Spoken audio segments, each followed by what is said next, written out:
नमस्कार। वक्त हुआ है मसला का और मैं हूं आपके साथ गौरव राजेंद्र।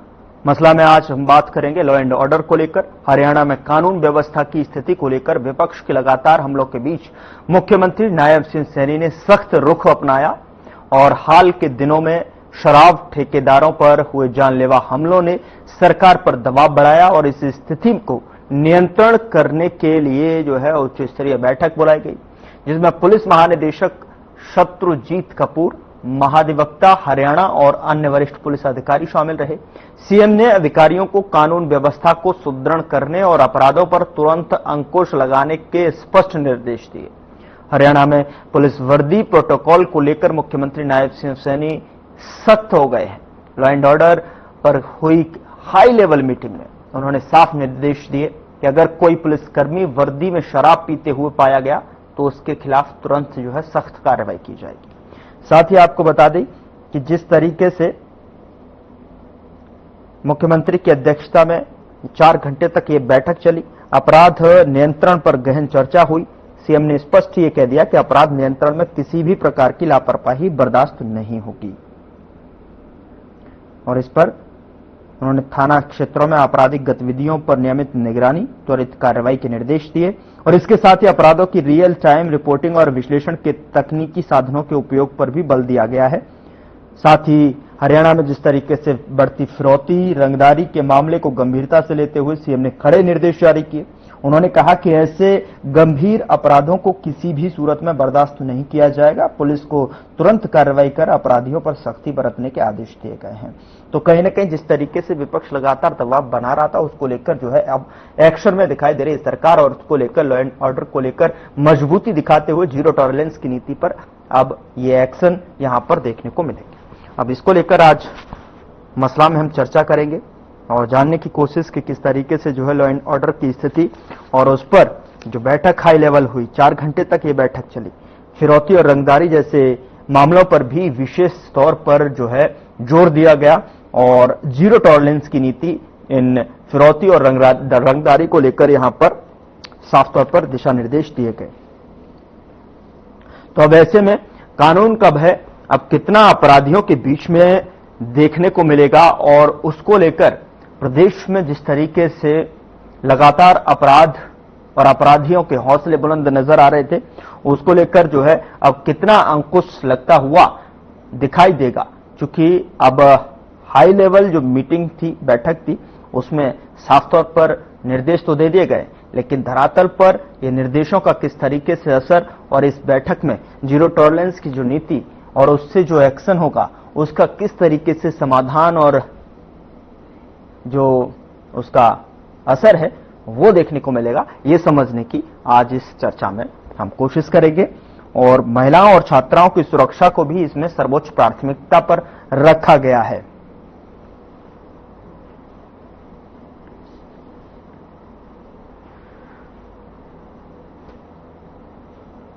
तो हरियाणा के लॉ एंड ऑर्डर को लेकर चर्चा करने के लिए हमारे साथ आज का एक पैनल जुड़ा हुआ है, उसका परिचय मैं आपके साथ करा देता हूं। हमारे साथ इस चर्चा में हिस्सा ले रहे हैं कि राजीव रोहिला हैं, भारतीय जनता पार्टी की तरफ से हमारे साथ जुड़ रहे हैं और अपना पक्ष रखेंगे और साथ ही ओंकार सिंह प्रवक्ता इनेलो की तरफ से अपना पक्ष रखने के लिए हमारे साथ जुड़ रहे हैं। बहुत स्वागत है आप दोनों ही मेहमानों का। और कमल हांडा जी कांग्रेस की तरफ से अपना पक्ष रखती हुई नजर आएंगी।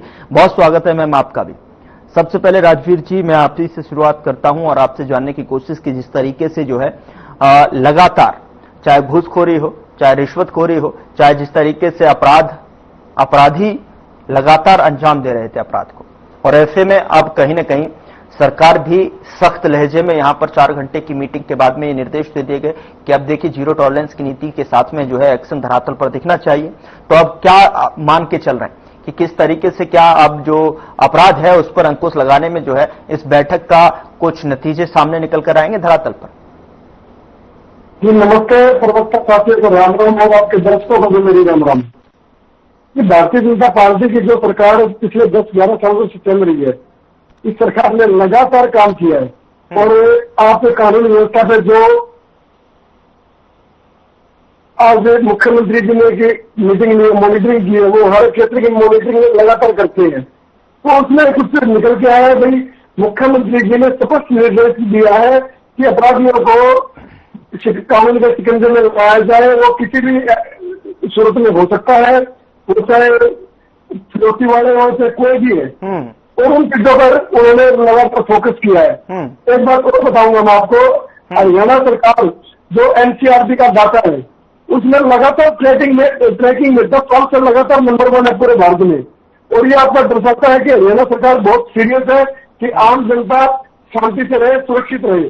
और पिछले साल में 20-22 एनकाउंटर हुए, 70 से अधिक अपराधियों को पकड़ा गया जो मोस्ट वांटेड थे, और छोटे मोटे अपराधियों में तो गिनती नहीं है। तो कहीं ना कहीं आप मान के चलो, हरियाणा सरकार जीरो टॉलरेंस की नीति पर काम करती है और करती आई और करती रहेगी। हाँ, एक बात मैं कहता हूँ, आज इसका जमाना है सोशल मीडिया का या डिजिटल, तो उसके माध्यम से खबरें आ जाती हैं। लेकिन पहले वो जो नहीं था क्राइम उस टाइम था, लेकिन इस टाइम जो क्राइम की जो ट्रैकिंग की है वो हरियाणा सरकार की काबिल तारीफ है। और वो पूर्व मुख्यमंत्री मनोहर लाल जी की मेहनत और नायब सैनी जी की मेहनत से संभव हो पा रहा है। असली बात होती है भाई, कोई घटना घट गई और उस पर सरकार का रिस्पॉन्ड क्या है। तो जब भी कोई घटना घटती है, अभी कल की जो नॉर्मल में जो दुर्भाग्यपूर्ण जो घटना हुई थी उसमें आज उन चारों बच्चों को पकड़ लिया, जुवेनाइल बच्चे हैं, तो उनमें मास्टरों का रोड़ा। तो दिक्कत काटती है, दिक्कत आपस का जो झगड़ा हो जाता है, कोई रंजिश होती है, उसमें कोई कार्रवाई हो जाती है, उसमें कोई घटना घट जाती है, उसके बाद अगर कोई सूचना मिलती है, कोई एफआईआर आती है, कुछ और आता है, तो उस पर तुरंत प्रभाव से हरियाणा सरकार काम करने का काम करती है। नंबर 2, ये तो हो गया सरकार की एक पॉलिसी, भाई हमें इस पर काम करना ही करना है। दूसरी बात, उन्होंने आज अधिकारियों को भी कहा है कि कोई भी कर्मचारी पुलिस का कोई लापरवाही बरतता है, कोई दारू पिए मिलता है या अन्य तरह से अनुशासनहीनता करता है, उस पर भी वो कड़ी कार्रवाई की जाएगी, बख्शा नहीं जाएगा अनुशासनहीनता। और मुख्यमंत्री ने निर्देश दिया है कि जो पेट्रोलिंग जो करने वाले जो हमारी अधिकारी कर्मचारी हैं वो भी और ज्यादा अपना वो सक्रियता दिखाई, और डिजिटल जो चीजें हैं उनको ज्यादा से ज्यादा उपलब्ध करके उनका ज्यादा से ज्यादा प्रयोग करें। लेकिन राजवीर जी सवाल यहाँ पर यह भी उठता है कि ये जो है पहली दफा नहीं देखने को मिला है, लेकिन अपराध हर बार यही देखने को मिलता है, लगातार जो है घटनाएं बढ़ती नजर आ रही हैं प्रदेश के भीतर। लेकिन पिछली कई बार जो है नजर डालें तो मुख्यमंत्री की तरफ से ये भी कहा गया कि या तो अपराधी जो है अपराध छोड़ दें या फिर प्रदेश छोड़ दें, लेकिन उसका नतीजा क्या रहा? जो मोस्ट वांटेड अपराधी है या जो ऑफेंडर है उन सबको पकड़ा जा रहा है, एनकाउंटर किया जा रहा है। सरकार की इसमें जीरो टॉलरेंस की नीति है। दूसरी बात, अब कल जो घटना घटी है कि वो क्या बोलते हैं टेनिस खिलाड़ी की, तो उसमें वो पारिवारिक मसला है, नॉर्मल में घटी है, या और जो ये रंजी सर जो अब यहाँ जो घटी थी खरग रामजी में, वो रंजी से भी आपस की उनकी, तो उसमें अगर कोई घटना घट जाती है तो सरकार अपनी कार्रवाई करती है। सरकार उन अपराधियों को पकड़ती है, उनको कानून के सामने खड़ा करते हैं, कानून उनको सजा देने का काम करता है। तो सरकार का काम तब होता है, सरकार का 2 काम है, एक शांति व्यवस्था बनाए रखना, दूसरा जो अगर कोई अपराध हो गया तो उस पर कितनी मुश्किल भी हम ट्रैकिंग कर सकते हैं, कितनी मुश्किल भी उनको हम पकड़ सकते हैं। तो सरकार दोनों काम बखूबी कर रही है। मुख्यमंत्री जी लगा। चलिए ठीक है, मैं वापस लौटूंगा डिबेट को जो है चर्चा को ओपन करते हैं। और भी मेहमान हमारे साथ हैं और भी प्रवक्ता हैं, उनकी भी ले लेते हैं। हमारे साथ कमल जी भी जुड़ी हुई हैं। कमल जी, क्या कहना चाहेंगे जिस तरीके से विपक्ष के लगातार हमलों के बीच में एक बार फिर से जो है सीएम नायब सिंह सैनी के द्वारा जो सख्त लहजे में ये निर्देश दे दिए गए 4 घंटे की इस बैठक के बाद में कि जीरो टॉलरेंस के हिसाब से जो है एक्शन लिया जाए, फिरौती रंगदारी जैसे जो मामले हैं उनको जो है गंभीरता से लेते हुए इस पर एक्शन लें, महिलाओं और छात्राओं की सुरक्षा को प्राथमिकता से देखें। क्या मानकर चल रही हैं आप जो है कि इस बैठक का कुछ नतीजा धरातल पर दिखाई देगा? गौरव जी, आपको नमस्कार। दोनों पैनलिस्ट भाइयों को नमस्कार। आपका चैनल देखने वालों को भी मेरा सादर नमस्कार। ऐसा है कि अपराधी अपराध छोड़ दें या हरियाणा छोड़ दें, ये तो हमारे हुड्डा साहब की शब्दावली है, जो इनकी शब्दावली भी अपनी नहीं होती। बैठ के करते रहे ऐसी कमरों में बैठकर, लेकिन नतीजा क्या है? वही जीरो का जीरो। अभी राजवीर भाई ने बोला कि जीरो टॉलरेंस है अगेंस्ट, पहले करप्शन का भी कहते थे, उसमें भी हमने कितने सारे करप्शन गिनाते हैं।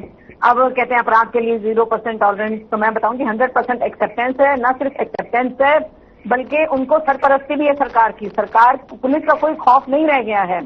हरियाणा में जो पुलिस का खौफ हुआ करता था 2014 तक, वो अब नहीं है। तो ये बड़े ही एक जिसे कहते हैं गंभीर बात है और कोई उसकी तरफ सोच ही नहीं रहा। और मैं यहाँ एक बात और याद दिलाना चाहूंगी राजेश भाई को, पुरानी वाली बात है वैसे। 9.5 साल के बाद जो खट्टर साहब को निकाला तो वो क्या कहा था उन्होंने? हम सबको सुरक्षा नहीं दे सकते। कमाल है, सरकार का काम क्या है, फिर आप आते क्यों हैं? सरकार में बैठे क्यों? अगर आप जनता की ही सेफ्टी नहीं कर सकते, उन्हीं को सुविधाएं नहीं दे सकते, फिर आप किस काम के? दूसरी बात, इन्होंने 1-2 एनकाउंटर किए थे, उसका खूब प्रचार प्रसार किया इन्होंने। ढोल तो बहुत पीटते हैं, ये काम करेंगे जिए, जितना ढोल पीटेंगे पता नहीं कितना। इन्होंने जैसे पूरा जहान इन्होंने मतलब ठीक कर दिया हो, जबकि ये झूठ बहुत बोलते हैं। झूठ और लूट इनकी खास बात है भाजपाइयों की। दूसरी बात मैं बताना चाहती हूँ कि बीपीएल का भी एक बड़ा जो है अपराध था कि गरीबों के कार्ड काटे गए, 2 साल की जेल और 6,36,136 तो अभी थोड़े दिन पहले 3 महीने में ही कटे हैं, अभी पिछले 2-3 दिन पहले के लास्ट 3 मंथ्स में। तो वो भी एक बहुत बड़ा अपराध है। वो किसने किया, क्यों किया और अब क्यों काटे जा रहे, वो भी एक अपराध है। एक अपराध मैं और गिनाना चाहूंगी, जो हरियाणा एग्रीकल्चर यूनिवर्सिटी के बच्चों के ऊपर जिन्होंने प्रहार किया, उनको मारा पीटा, भूखा रखा, उनका सामान निकाल कर उनको बाहर फेंका, और यहाँ तक कि वहां के वीसी ने स्टूडेंट्स के ऊपर गाड़ी चला दी पैरों पर, और कोई सॉरी नहीं बोला, कुछ नहीं कहा, ना हाल पूछा मुड़कर। तो उनके ऊपर कार्रवाई कौन करेगा, जो इनके अपने ही बाशिंदे हैं? क्योंकि ज्यादातर जो लोग हैं ये लोग बाहर से लाकर लगा रहे हैं। मैं अपराध का कारण भी उसका कुछ बेस भी है। एक तो पुलिस का खौफ खत्म हो गया, लोग पुलिस सबको पीट देते हैं, मतलब इतना वो बिना सरकार की सरपरस्ती के तो ये हो नहीं सकता। इस बात को तो आप भी समझते हैं, मैं भी समझती हूँ। दूसरी बात ये कि इन्होंने पुलिस सबको लोग पीट देते हैं, उसका डर नहीं रहा इनको। नशा, उसके 2 कारण है बेसिक, अगर आप इसकी गहराई में जाएंगे। बहुत बड़ा कारण है नशा, एक ऐसी लत है जब लोग लगा देते हैं पहले बेचने वाले अपने फायदे के लिए, अपने जिसे कहते हैं आर्थिक लाभ के लिए, जो कि बड़े शर्म की बात है। थोड़ा सा बेचते हैं, दूसरे को आदत डालते हैं, बस फिर वो चोरी चकारी गुंडागर्दी में आ जाता है, थोड़े दिन जेल जाता है, फिर वहां पर अपराधियों से मिलता है तो और बड़ा अपराधी बनकर निकलता है। तो नशा और बेरोजगारी, आप देखिए ना, जो भी अगर आप कहेंगे, मैं भर्तियां भी गिना दूंगी, रोजगार मतलब जिसे कहते हैं अपने न्यूनतम स्तर पर है कि भाई रोजगार बच्चों को नहीं दिया जा रहा, पेपर लीक कॉपी पेस्ट करके बाहर के लोगों को, RSS और गुजरातियों को नौकरी दी जा रही, जो कि उस योग्य भी नहीं है। हमारे क्या हरियाणा का युवा योग्य नहीं है जो उनको नहीं देते? तो रोजगार भी उनको फिर यही लगता है, चेन स्नैचिंग करो, गोलियां चलाओ, रंगदारी करो। अभी मेरे ख्याल से शायद पिछले साल की ही बात है कि इनेलो के एक नेता की तो दिन दहाड़े हत्या कर दी गई थी। और एक वो जो नाथूराम जलेबी वाला, मुझे जगह नहीं याद आती उनकी, शायद बहादुरगढ़ में है, अगर मैं गलत हूँ तो आप मुझे सही कीजिएगा। तो उस जलेबी वाले तक के आपने बाहर खड़े होकर खुल्लम खुल्ला गोलियां चला रहे हैं। एक वीडियो तो ऐसी भी देखी हमने गौरव, कि जहां पर एक ग्रीन टी शर्ट पहने हुए, राउंड नेक की, गॉगल्स ग्लासेस पहने हुए गोलियां चला रहे हैं, अपना नाम बता रहे हैं। इतनी हिम्मत कैसे हो गई उनकी, मुझे ये समझ नहीं आता। तो रोजगार देते क्यों नहीं है? HKRN भी वहां के भ्रष्टाचार का अड्डा, मतलब कोई काम ढंग का हुआ नहीं। 5 लाख उद्योग धंधे हरियाणा में बंद कर दिए इन्होंने, तो रोजगार कहाँ से मिलेगा? सब कुछ हर चीज का निजीकरण करते जा रहे हैं। अभी तो बिजली विभाग वाले भी अभी परेशान है कि वो भी अडानी को मिलने जा रहा है। बड़े कमाल की बात है कि पहली बार हमारे भारत के इतिहास में, क्या विश्व के इतिहास में, ऐसी सरकार नहीं होगी कि जो अपने लोगों को तंग करे और बाहर वालों के जाकर गुण गाए, बाहर वालों के आगे सरेंडर हो जाए। तो ये हाल है। और ये कहते हैं कि वो हर रात के 12-12, 1-1 बजे तक जागते रहते। भाई उनको अनिद्रा का रोग होगा।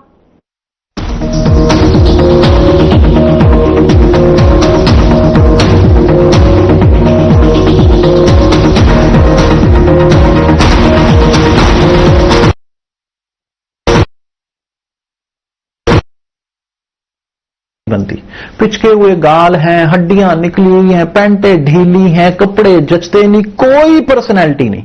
ऐसे लगता है इधर से खाए जा रहे हैं, उधर से निकले जा रहा है, क्योंकि उनका पाचन तंत्र खराब है। और जब तक के पाचन तंत्र दुरुस्त नहीं होगा, वो जितना मर्जी अच्छे से अच्छा खा ले, उनकी सेहत नहीं बन सकती। इसलिए हमारी संस्था सन्यासी आयुर्वेदा ने एक ऐसी दवा का निर्माण किया है जो कि आपके लिवर को, आपके पाचन तंत्र को दुरुस्त करने का काम करती है, ताकि आप जो भी खाएं उसका पूरे का पूरा निचोड़ आपके शरीर को लगे, आपकी भूख बढ़े, खाया पिया सही से लगे, नया खून बने, हड्डियों में जान आए, वजन बढ़े और आप मोटे तगड़े खूबसूरत पर्सनैलिटी के मालिक बन जाएं।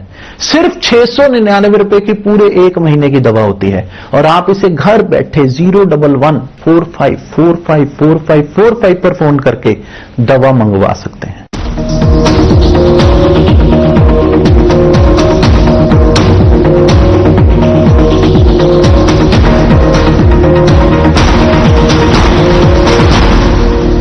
जी भी हमारे पास काफी समय से जुड़े हुए हैं। ओंकार जी, क्या लग रहा है आपको जो है जो नीतियां हैं सरकार की वो धरातल पर पूरी तरीके से दिखाई दे रही हैं? जो लॉ एंड ऑर्डर है, पुलिस प्रशासन है, व्यवस्थाएं हैं, वो सुव्यवस्थित तरीके से ज्यादा जो नीतियां हैं उनका असर दिखाई दे रहा है? और जो बैठक में सख्त लहजे में जो निर्देश दिए गए हैं उसको किस तरीके से अमली जामा पहनाया जाएगा? क्या अपराध पर अंकुश लग पाएगा?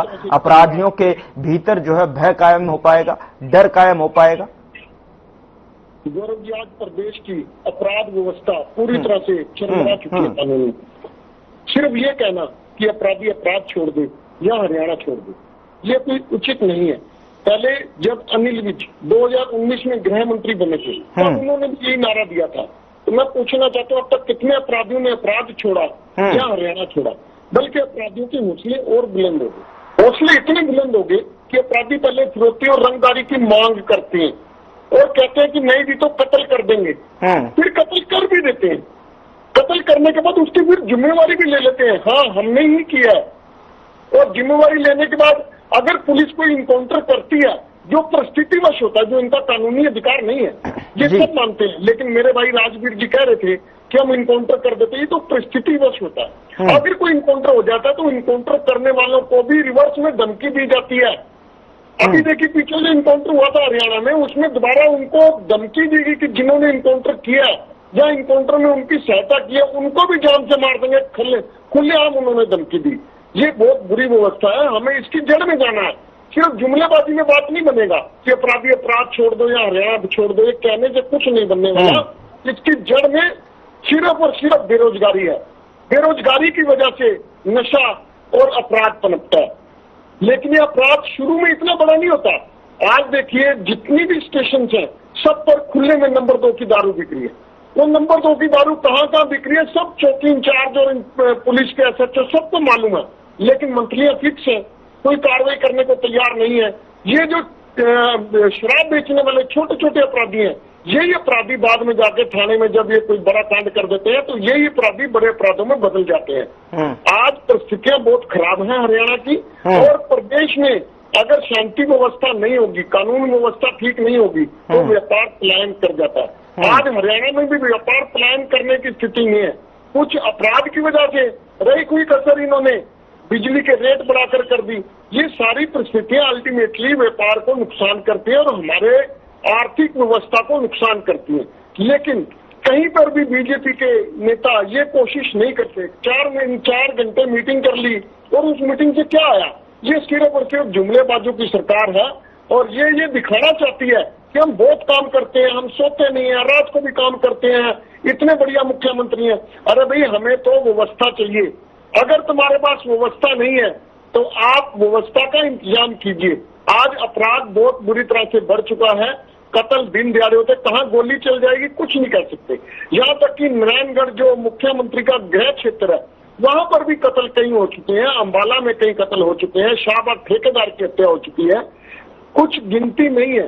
पहले तो था ना, कभी कभार कत्ल होते थे, तो आए दिन कत्ल होते हैं, एक दिन होते हैं दूसरे दिन फिर हो जाते हैं। ये व्यवस्था बहुत खत्म हो चुकी है इस वक्त और इस पे सरकार को संज्ञान लेना चाहिए और इस व्यवस्था पर नियंत्रण करना चाहिए। ठीक है, राजवीर जी क्या कहेंगे आप? जो है रोजगार नहीं है, बेरोजगारी के कारण जो है अपराध बढ़ता है, नशा बढ़ता है और उसी के जद में आकर कहीं ना कहीं फायरिंग, लूट, डकैती, रंगदारी, फिरौती इस जैसी जो है घटनाएं सामने आती हैं। अकॉर्डिंग टू ओंकार जी, कमल जी क्या कहना चाहिए? तो ये दोनों प्रवक्ता अपडेटेड नहीं है। 1,76,000 नौकरियां 10 साल में मनोहर लाल जी ने दी। कम से कम भी 40,000 नौकरियां अभी भी हमारे जो नायब सैनिक जी वो दे चुके हैं। इनके टाइम पे 16,000 नौकरियां दी थी और उसमें भी जेल काट के आए दिन के नेता जो इन लोग मेरे साथी है ना, 16,000 नौकरियां दी थी 6 साल में लोगों ने। हमने 2 लाख से ऊपर नौकरियां दी है। 16,000 ये जेल काट के आया, उसमें भी घपले घोटाले में सरकार नहीं है लोगों की। और जो कांग्रेस के जो साथी है, जो मेरी बहन है, अरे छोड़ो ना, अब आप बीच में मत बोलो, बस बीच में मत बोलो जब मैं बोल रहा हूँ। तो ये जो जिनके नेता 55 नेता जेल काट के आए, जिन्होंने मैन कांड करवाया, जिन्होंने कंडेला कांड करवाया, जो किसानों को मारा, अरे बीच में मत बोलो। अब सुनने की क्षमता रखो, अब सुनने की क्षमता रखो। अब इनके टाइम पे जो पूरा हरियाणा में इनेलो के राज में पूरा खौफ का माहौल था। मैं कभी कोई से नेता की गाड़ी चली जाए और यो जो कोठी है कदे इनका नाम चली जाए। आज से अधिक संपत्ति के मुकदमे इनके ऊपर है। कानून व्यवस्था दिवाला पिटा हुआ था। लोग वसूली करते थे, ये इनके नेता ही वसूली करते थे। लोगों को छोड़ो आप, इनके खुद के नेता वसूली करते थे। अरबों खरबों रुपए की संपत्ति जमा कर गए थे, हरियाणा को लूट गए। और ये लोग मतलब हरियाणा सरकार पे जो संत मुख्यमंत्री रहे हमारे मनोहर लाल जी, उन्होंने अपनी सारी संपत्ति दान कर दी। आप उस सरकार पर सवाल उठाएंगे। मैन कांड कर दिया, कंडेला कांड करा, और जो कांग्रेस वाले हैं ये तो दलितों की पिछड़े की बात करते हैं। मिर्जपुर में इन्होंने दादा पोते को छुड़वा दिया। क्या कार्रवाई की आप लोगों ने? ये सब इनके ड्रामे है। ये सरकार बहुत बेहतरीन काम कर रही है। और एक बात और मैं बेसिक बात बताऊंगा, आज सोशल मीडिया का जमाना है, त्वरित प्रभाव से घटनाओं का भी पता चलता है और घटनाओं पर कार्रवाई भी होती है। सरकार का दायित्व होता है, देख जब कोई घटना घट गई तो उस पर कार्रवाई कितनी देर में की आपने, और उसके लिए ये सरकार प्रतिबद्ध है। उसके लिए 0 FIR की गई, 112 का समय घटाया गया, पुलिस पेट्रोलिंग पार्टियां बढ़ाई गई, और जो हमारे जो पुलिस अधिकारी हैं उनको डिजिटलाइज किया गया थानों को। ठीक है ना, महिलाओं और जो छात्रों पे जो कॉलेज है वहां हमने पेट्रोलिंग बढ़ाई है। और कहीं ना कहीं हरियाणा सरकार लगातार काम कर रही है। और अगर आप एक बात बताइए, अगर हमारा चेकिंग रिकॉर्ड बढ़िया अव्वल ना होता तो पहले नंबर पे कैसे आते पिछले 10 साल में? 10 साल NCRC का डाटा है, ये आप चेक कर लेना, वो मैं भेजने दूंगा। हरियाणा सरकार पहले नंबर पे कार्रवाई करने में अपराध होते हैं, पहले भी होते हैं, आगे भी होंगे। लेकिन बेरोजगारी का ये ड्रामा करते 16,000 नौकरियां देके आप लोगों ने क्या किया? ठीक है कमल जी फाइनल कमेंट की तरफ बढ़ा। ठीक है कमल जी। मैं ये बताना चाहती हूँ कि राजवीर रोहिल्ला भाई ने कहा पार्टी का पक्ष रखना है, वो दमखम से रखेंगे ही रखेंगे, चाहे कितना भी झूठ ना इनको बोलना पड़े, बोलेंगे। वो उनका काम है, उनका जिसे कहते हैं रोजगार है, मैं कहूंगी। तो बात ऐसी है कि हमेशा 700 साल या 40-50 साल पीछे चले जाते, लेकिन वर्तमान की बात नहीं करते। जो अंग्रेजों की तरह फूट डलवाओ और राज करो। आपने 4 दिन के तो आपने हरियाणा में ही करवा दिए, इसलिए करवाए, क्यों करवाए आपने, उसका कोई जवाब नहीं आपके पास। मैंने हरियाणा एग्रीकल्चर यूनिवर्सिटी के स्टूडेंट का बीच में नहीं बोली मैं, प्लीज राजवीर भाई। हरियाणा एग्रीकल्चर यूनिवर्सिटी के बच्चों के साथ जो मारपीट हुई, जो VC ने उसके साथ दुर्व्यवहार किया और कहा उन्होंने हटाओ उनको, कोई दरिंदा ही होगा, कोई मैं कहती हूँ आतंकी होगा जिसने स्टूडेंट के साथ ऐसे किया, उसके ऊपर क्या कार्रवाई हुई? उसको छुट्टी पर भेज दिया आप लोगों ने। दूसरी बात मैं ये कहूंगी, आप बटम आउटरीच करते हैं कि मनोहर लाल खट्टर ने, आज पहली बार आपके मुंह से सुन रही हूँ, आपके मुख्य कमर से सुन रही हूँ राजवीर जी, कि आपने कहा कि मनोहर लाल खट्टर ने अपनी संपत्ति दान कर दी। अरे उन्होंने तो दिल्ली और पंजाब में मिनी स्विट्जरलैंड बनाया हुआ, आप क्या बात करते हैं? देखो झूठ मत बोला करो जब आप पब्लिक प्लेटफॉर्म पर आते हो, ठीक है? एनकाउंटर करके अगर आप कहते हैं व्यवस्था नहीं है या व्यवस्था बनानी पड़ती है, तो 11 साल से क्या आप झक मार रहे थे, मक्खियां मार रहे थे, या भ्रष्टाचार में व्यस्त थे? अरे सुनिए ना, बीच में मत बोलिए, गौरव जी इनको रोकिए, बीच में ना बोले, बीच में ना बोलिए, मेरा टाइम खराब मत कीजिए। महंगाई हर जगह इतनी है कि लोग ना चाहते हुए भी लूटपाट कर रहे हैं। मैं कहती हूँ अच्छे अच्छे घरों के बच्चे जाकर लूटपाट कर रहे हैं, क्राइम कर रहे हैं, विच इज वेरी शेमफुल। कि जो और स्कूलों का आपने बुरा हाल कर दिया, पढ़ाई और शिक्षा का कुछ है नहीं, नैतिक शिक्षा कहीं है नहीं, नैतिकता तो सरकार में ही नहीं है। 5 स्कूल आपने बंद कर दिए। 5 सेकंड क्या कहना चाहेंगे फाइनल कमेंट में, क्या कहना चाहेंगे? 4 घंटे चली मैराथन बैठक में कहीं ना कहीं इससे जो है कुछ हल निकलता दिखाई दे रहा है? ओंकार जी 5 सेकंड, फिर राजवीर जी। गौरव जी जब भी कोई बात होती है, बीजेपी के प्रवक्ता भूतकाल में चले जाते हैं और दूसरों की सरकारों के ऊपर आरोप लगाने लग जाते हैं। ये शायद भूल जाते हैं कि 11 वर्ष हो गए इनकी सरकार को, बहुत ज्यादा समय होता है। संविधान में चुनाव का 5 साल का समय दिया गया था कि सरकार अपनी व्यवस्था को ठीक कर ले। अगर 11 वर्षों में भी आप व्यवस्था को ठीक नहीं कर पाए, कभी कांग्रेस और कभी इनेलो को कोसते हो, तो आपकी सरकार फेलियर है। हाँ, 2024 में इनकी तीसरी बार सरकार जरूर बन गई, और वो मेरी बहन कहेगी कांग्रेस की गलती से बनी, कांग्रेस की मिलीभगत से बनी। और पारदर्शी सरकार है और कानून व्यवस्था पर 0 टॉलरेंस से काम कर रही है और 0 टॉलरेंस से काम करती रहेगी। कोई समझौता नहीं होगा, किसी को बख्शा नहीं जाएगा, ना अपराधी को ना कर्मचारी को, जो गलत काम करेगा। समय इजाजत नहीं दे रहा इससे ज्यादा आगे बढ़ने की। बहुत बहुत शुक्रिया राजवीर रोहिल्ला जी, ओंकार सिंह जी और कमल हांडा जी जुड़ने के लिए, चर्चा में शामिल होने के लिए। तो हमारे साथ जो है ये पैनल जुड़ा हुआ था, जो कि साफ तौर पर अगर देखा जाए तो जिस तरीके से मैराथन की बैठक के भीतर जो है 4 घंटे तक जो है बैठक चली, साफ तौर पर सख्त लहजे में सीएम नायब सिंह सैनी ने अल्टीमेटम दिया और सभी एजेंसियों को जो है चौकन्ना और लॉ एंड ऑर्डर को मजबूत करने की दिशा में जीरो टॉलरेंस के साथ एक्शन लेने के लिए यहां पर जोर दिया गया है। लेकिन अब देखने वाली ये बात होगी कि इस जो बैठक का और बैठक में दिए गए दिशा निर्देशों का किस तरीके से धरातल पर जो है असर देखने को मिलेगा, और साथ ही असर के साथ में लॉ एंड ऑर्डर की अगर बात की जाए किस तरीके से उसको मजबूती मिलती हुई प्रदेश के भीतर दिखेगी, अपराध और अपराधियों पर किस तरीके से लगाम कसते हुए यहां पर प्रशासन दिखाई देगा, वो देखने वाली बात होगी। फिलहाल मसला में इतना ही, मुझे दीजिए इजाजत, नमस्कार।